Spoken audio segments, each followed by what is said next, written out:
Welcome to the grand finale of Season 2 of the Quality Horizon 2025. This virtual summit has been created for you, the unsung hero, the quality champion, the professional who ensures customers smile when users experience your products. Today is all about giving you the insights that reflect the real state of software quality, and our goal is to help you rethink how your organization can achieve its quality goals at scale. We will dive into key trends, explore emerging technologies, and share team strategies that work. For instance, one of the statistics that we will analyze is, did you know that despite the rise of automation, 82% of quality professionals still rely heavily on manual testing? We will also tackle the buzz around AI in QA. And spoiler alert, AI will not take your job, people, but it will help you do it better. So more on that shortly. You will get a practical playbook for scaling QA in the enterprise. And also we will examine the business case for investing in QA and why companies that get quality right retain more customers and run leaner operations. We're going to talk about how QA is evolving from bug hunting to being an actual strategic driver for the business. So buckle up, folks, because today we have a high-packed agenda. Let me show you here what we have on today. We have 7 impact sessions, 12 expert speakers, and 7 amazing industry leaders. You won't want to miss any one of these sessions. So before we move on, I want to thank each one of you for being here today, because you are making this event possible. Here is the thing. Without the 1,500 voices that contributed to the latest State of Software Quality report, the insights that we're sharing today in this event wouldn't exist at all. So again, thank you for sharing your opinions. Thank you for sharing your voice. And with that, I am your host, Lucio Daza. I'm the VP of Product Marketing here at Catalan. You are the incredible audience, and let's go ahead and get started. First of all, I want to welcome Himalata Murugesan and also Sergio Ferri for this session that we're going to hold at 11 a.m. Eastern Time. So welcome, Sergio and Hima. Hima, you're from LTI Mindtree. I'm sorry, and I forgot to mention that. Sergio, you're coming from X-Ray. How are you today? Hi, Lucio. Good to see you again. I mean, it's very exciting to be on this particular forum, and I'm doing great. It's a lovely day. It's sunny, though, in Bangalore, the Silicon Valley of India. It's, looking for monsoon or rains. Hopefully, it arrives quickly. Excellent. So how has it been there at your end? Here we have a beautiful sunny day in Florida. I cannot complain about that, but I'm curious to hear from Sergio. Sergio, how is everything going? Cloudy. But nevertheless, it's very good to be here with you, both of you, and share some insights from the lovely town of Aveiro, the Venice of Portugal, as some of us call it. Beautiful. So very near the seashore, very good place to talk about testing. All right. Hopefully we can hold the next Quality Horizon from Portugal, from that beautiful scenery that you're painting.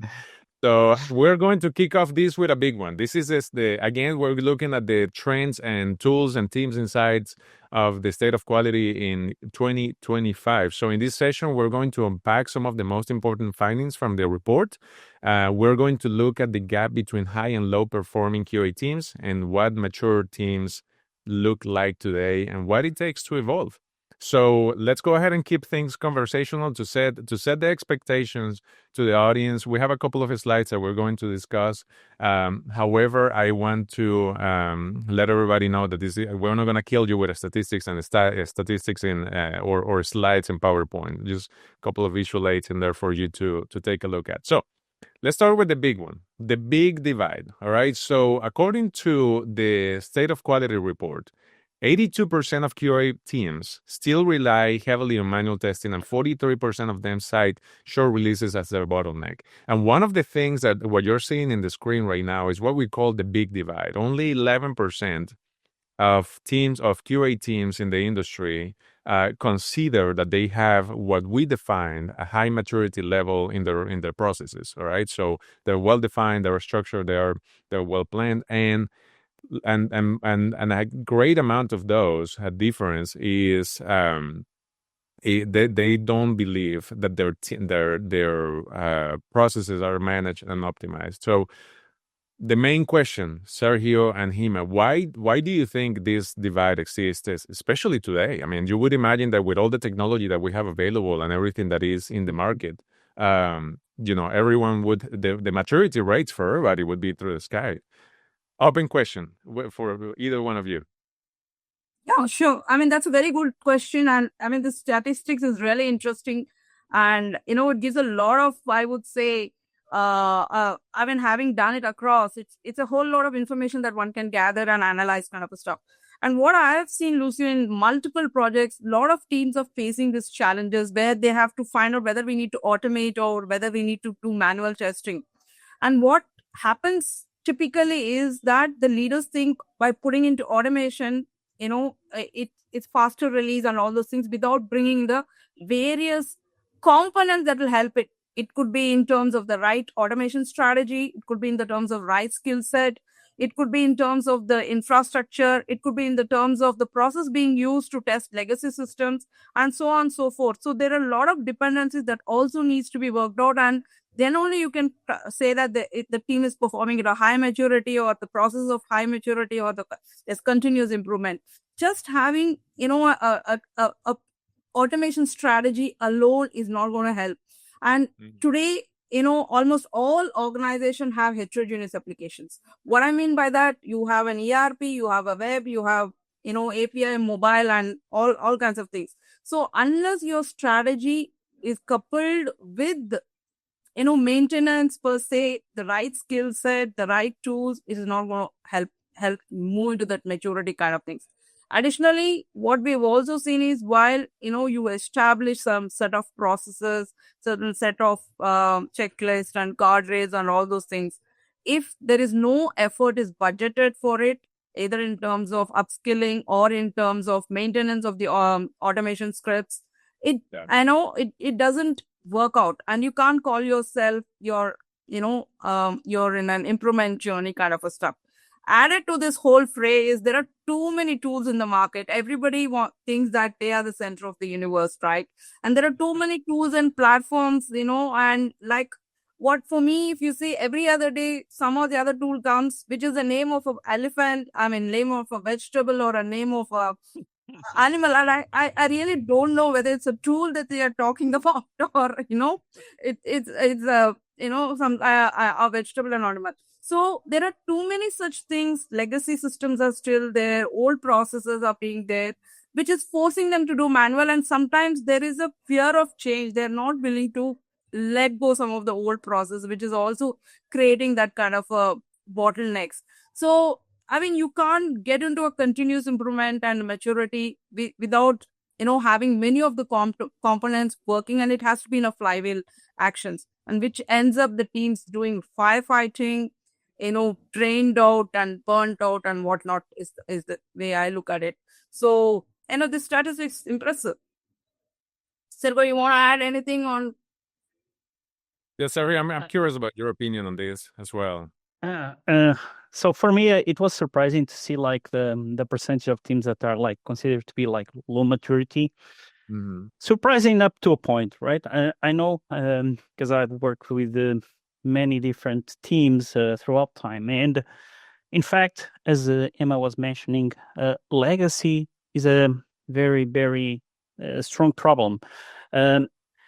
Not just legacy code, legacy frameworks, outdated frameworks that people cannot really bump to update to a new version, and many times all this inhibit like testability.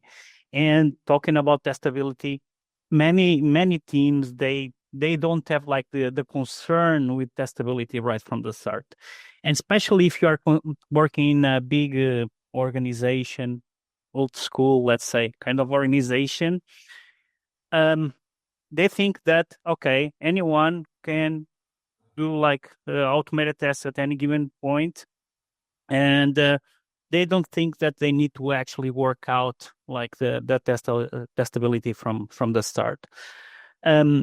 So that is like a point to me. And also, sometimes all this mix of technologies, libraries, causes confusion, and also that leads to blocking testability. But at the same time, on the report, I see like maturity just being perhaps like a shift towards automation. And I think it's interesting to reflect a bit on that, because for me, it's about doing that wisely, right? And also having in mind like a risk mindset. So where can we think about adopting automation that brings the most value? And sometimes it's not just really on the test automation part, it's about improving some parts of the process, even the build process, that can support, let's say, test automation afterwards. Maybe you have to work with the dev team to improve, let's say, testing from the start, right? And for me, mature teams are also teams where you can upskill the testers with this deep technical expertise, also around the toolings and around the technologies that are used nowadays. But most of all, about having this quality mindset that is broad, right? Thinking not just about the tests themselves, but about the whole process. How can we improve in order improve the whole software development process in order to enable quality? Have you worked on a project where test automation you had to implement it from scratch and you found like difficulty adopting this new approach? Is there anything like that you can tell us about? I was in a big company whose name I cannot mention, and it was like there was like this big department, and the challenge there is that they had like a mix of hardware and software, and they were doing like continuous manual testing, right? And the builds were like manual. They were like hard coded on the heads of some developer. So I was assigned to go there and try to implement test automation and CI/CD. But how can we implement test automation whenever like the people, the leadership thinks this is not possible? We don't have time to do it. So I didn't work directly like on doing like automated test scripts right away. I look at the blockers. And first, let's try to automate, first of all, the build process. Let's make that, repeatable. Let's put that in a CI/CD tool like Jenkins, right? So the build process is all done all the same. Then let's work out with the software development team to enable testability. So, for example, they had like a telnet client that we could easily adapt and build an API on top of it that we could then implement test automation using that telnet, let's say, kind of vector. So that was like a quick win. And then we start using BDD, sort of BDD, Cucumber, and now I'm talking about vegetables, to implement a keyword-driven kind of testing approach, not BDD. So it was not, let's say, 100% correct, but it enabled the teams to implement some sort of test automation. So we need to actually look at where the team stands and starting addressing the main blockers, and then start growing from there. And that goes very well with something that Hima was saying earlier about like it's just not about like jumping in and doing and implementing automation up and down, right? Oh no. And yeah, she's totally right. Hima, can you tell us a little bit about like have you seen any particular automation practice or strategy that you have seen work well in teams that are trying to scale? Okay, I mean, first thing, the team needs to have a clear vision or a goal, or some kind of a project kickoff, bringing all the team members on the same page and alignment to the goals, right? So this is one of a very good practice because everybody knows what needs to be done, and this way it becomes easy to row the boat in on the speed at which you want to get into clarity.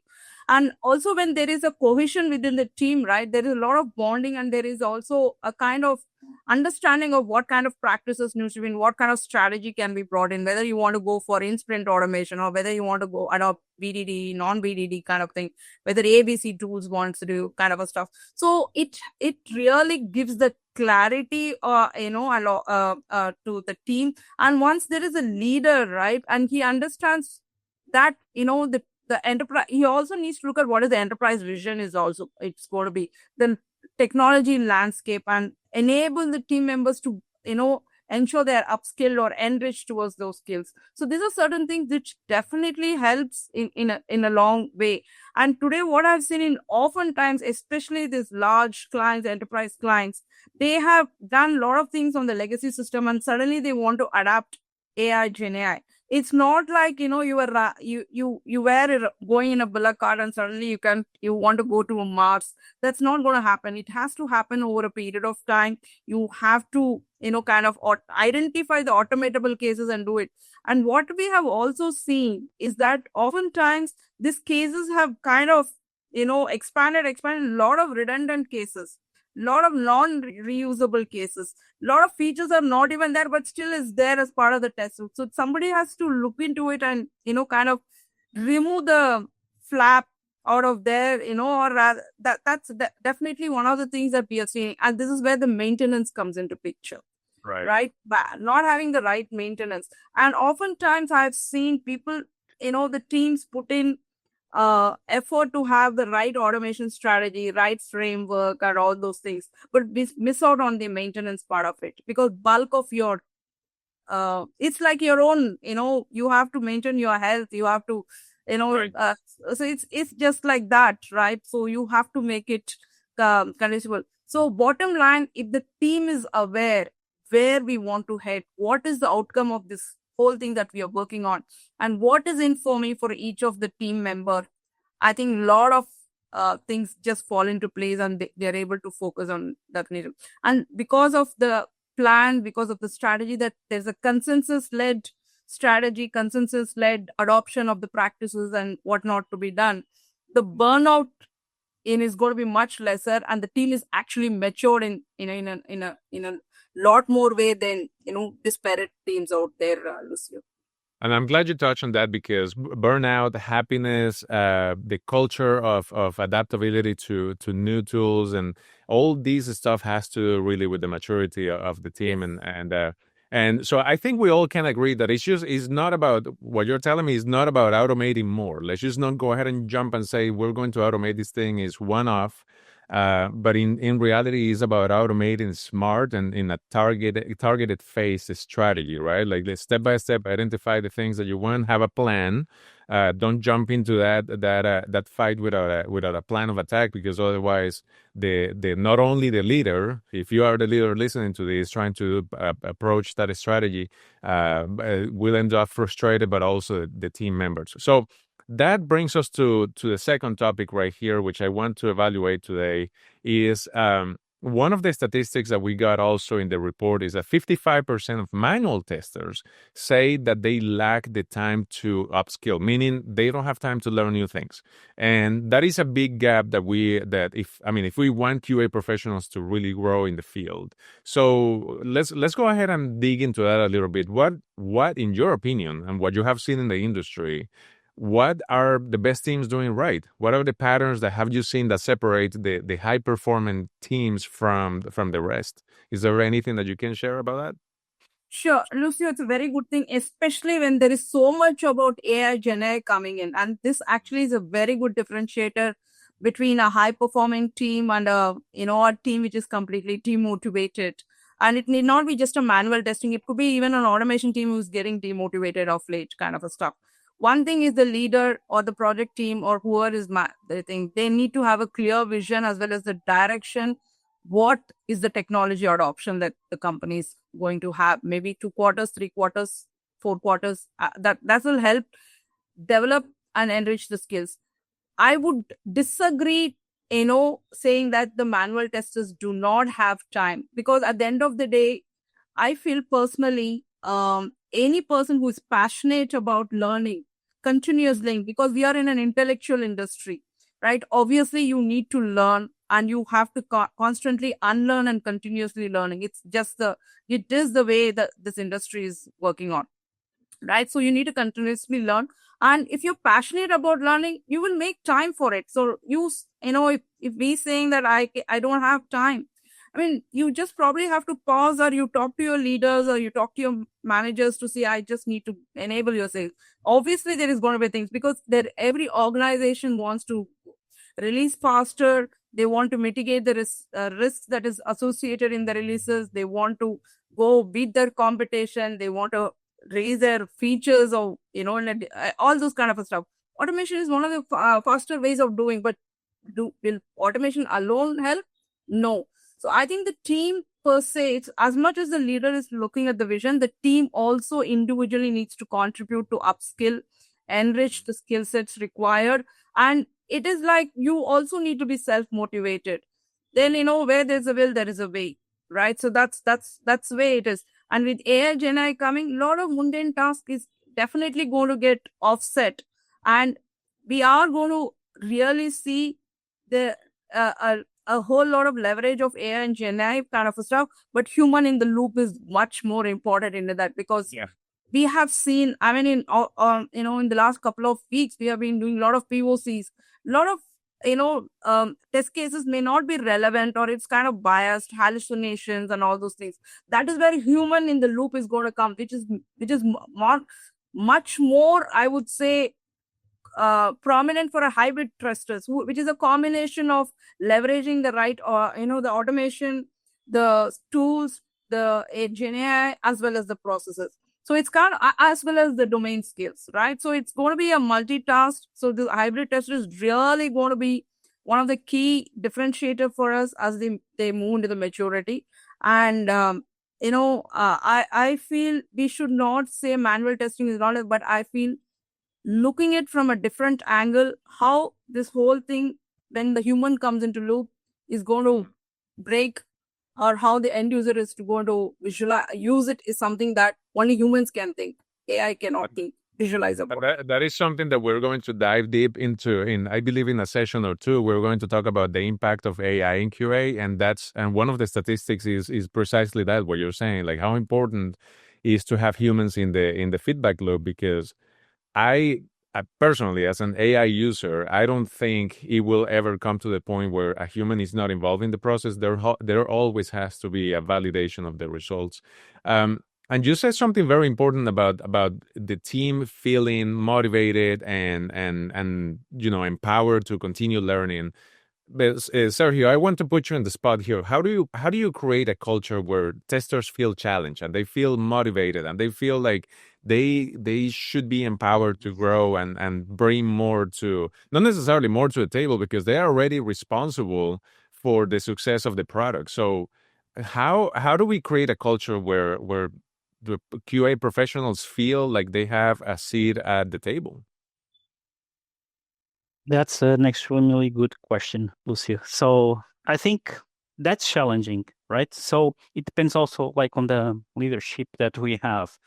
And I've seen many different types of leaderships. Sometimes it's not easy to like achieve a culture. Of course, what we can start by thinking is that we cannot really time slot or the learning to like 1 hour for like every Friday from 10 to 11, you get the time to learn. I don't think it works that way. So we need to foster a culture to enable that as part of the whole software development process, where people have the implicit time to learn. Because if I'm going to develop software, I need time to also like experiment new tools, new frameworks, and new algorithms. I'm not just I should not just allocate time to write the code, to write the letters of the function and the methods that I want to call. So that should be accounted for during the time of the let's say the sprint. And we should try to, I think, first of all, we should try to get some time for people so they can invest that time on learning.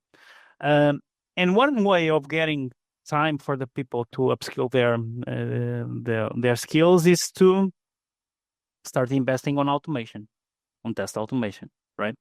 Great. Because in the end, of course, you need to have test automation, but you also need to have exploratory testing, because test automation gives us like an idea how things are, given like the checks that we make, but we always need to have people looking at the software that we build, because in the end, we are building software for humans, right? And we should not forget that. And another aspect that I think is important is that testers are not just people that execute tests. I think we should try to give the opportunity for testers to also build skills around communication, about leadership, because they are more like I think they are more and more like quality enablers within the team. So I'm not sure the name for that role. Some time ago, someone was calling these persons like giving them like a specific name for that role, but it's giving like this awareness about risk, quality, that we should have this mindset of keeping improving. So we need to let these people grow, promote them, giving them opportunities to learn about things totally outside of, let's say, the software development thing, because I've learned throughout time, that we deal with software, but in the end, it's a human-related problem. So we start many bugs that that ended up in our solutions. They are like misconceptions or misunderstandings that we have. And many times people don't collaborate enough. So we need to foster a collaboration environment. And that requires that people are, have the means to actually talk with one another and be open to collaborate and give inputs whenever they are required. So just giving a quick example, and I'll end my feedback. So for example, you're doing like pull requests, like, let me shift now to the development side. You're doing pull requests, and someone is doing, pull requests. Okay, they are good. Maybe they are not like the best practice, but they are good to some point, right? And that is like a development thing. And I've seen with my eyes where we get also testers looking at the pull requests as a way to learn also about the risks that are getting embedded into the software. So we should think about testers as these people that have this awareness about risks in a broad perspective, then that can bring value, not at just a given moment in time, but continuously, as I think with the concept that I call omni-testing or holistic testing, as Lisa Crispin and Janet Gregory mentioned, looking at quality in a broad perspective, something that not happens in one single moment in time, not in a single process, but in the whole process and continuously. Thank you for sharing that. Hima, I want to pick your brain a little bit. What advice would you give to teams that feel like they're testing everything, but they're not testing anything at all because they feel like they're completely overwhelmed by automation? Anything that you want to share with the audience? Okay. Team alignment, so they know where they are heading. So that way, it's a consensus amongst all the team members. That's one thing. Right automation and maintenance strategy. Leveraging the right tools and the frameworks. Obviously, leverage GenAI, skill enrichment and learning, I think is the mantra for success for any team. So this is what I would say for a success of for any automation project. Thank you so much. And Sergio, as we close this session, in a few words, if there is, to all the leaders watching today, what is the one takeaway that you would like them to take home and act on this quarter or next quarters in their companies? I think testers have been critical, and they will still be critical more than ever, actually, with all the code that is being pushed with some efficiency through the Gen AI kind of capabilities. Also, there comes also like a risk with it, right? Yeah. So there are studies we know, like from Microsoft and others, that also there is like some possible risks coming with that, and we need to actually have testers looking more and more to that. So I think we won't move. We want to, the tester role won't disappear. We just have to embrace the technologies, learn what they mean, what they allow us to achieve, and go and see what are the risks related with that, right? And that's where the testers can bring their most added value.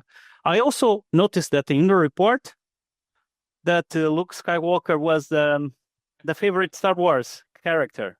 But for those, hey, Lisa, as I take credit for writing the report with our CMO Derek Weeks, and I'm telling you, we had a very strong argument about that statistic at the end. So for those of you who don't know what we're talking about, Chapter 8 of the State of Software Quality Report has very cool insights about what is a hot dog, what kind of pizza you guys like, and on top of that, what is the best or the best Star Wars character.